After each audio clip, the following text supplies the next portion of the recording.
Hey guys, it's Tracy from Heart Song Acres, and I'm doing some stuff around the farm, and I keep hearing this noise.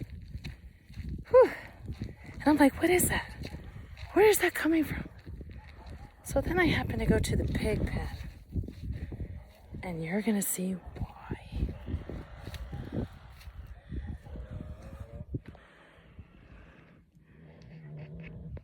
I'm thinking she's quite happy and content in there with all that straw.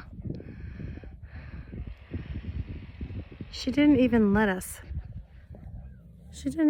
get in there and clean up the other areas, because the first thing she wanted to do was go into her little sleeping quarters with all that straw. So it just warms my heart to know that she's sleeping well, she's warm, the straw is helping her stay warm, because it's been